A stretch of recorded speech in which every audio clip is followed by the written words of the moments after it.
Virtual റിയാലിറ്റിയും augmented റിയാലിറ്റിയും തമ്മിലുള്ള വ്യത്യാസം എന്താണെന്ന് അറിയാമോ? ഈ രണ്ട് ടെക്നോളജിയും നമ്മളുടെ കാഴ്ചയിൽ ഡിജിറ്റൽ എലമെന്റ്സ് ആഡ് ചെയ്യാൻ വേണ്ടിയാണ് യൂസ് ചെയ്യുന്നത്. വെർച്വൽ റിയാലിറ്റി ഹെഡ്സെറ്റ് യൂസ് ചെയ്യുമ്പോൾ ഫിസിക്കൽ വേൾഡിൽ നമുക്ക് ചുറ്റുമുള്ളതൊന്നും കാണാൻ പറ്റില്ല. പൂർണ്ണമായും നമ്മളെ ഒരു ഡിജിറ്റൽ ലോകത്തേക്ക് ട്രാൻസ്പോർട്ട് ചെയ്യാൻ വേണ്ടിയാണ് ഇത്തരം ഹെഡ്സെറ്റ്സ് യൂസ് ചെയ്യുന്നത്. അതേസമയം AR ഗ്ലാസസ് നമ്മളുടെ വിഷൻ പൂർണ്ണമായും ബ്ലോക്ക് ചെയ്യാതെ അതിലേക്ക് ഡിജിറ്റൽ എലമെന്റ്സ് ആഡ് ചെയ്യുകയാണ് ചെയ്യുന്നത്.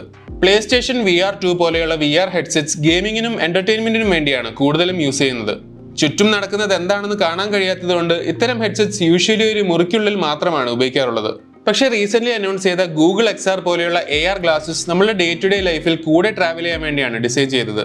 ഇതിലൂടെ നമുക്ക് മാപ്പ് നാവിഗേഷൻ, ലൈവ് ട്രാൻസ്ലേഷൻ, നോട്ടിഫിക്കേഷൻസ് എല്ലാം കാണാൻ കഴിയും. AR and VR elements combine ചെയ്യുന്ന മിക്സ്ഡ് റിയാലിറ്റി എന്നൊരു കാറ്റഗറി കൂടിയുണ്ട്.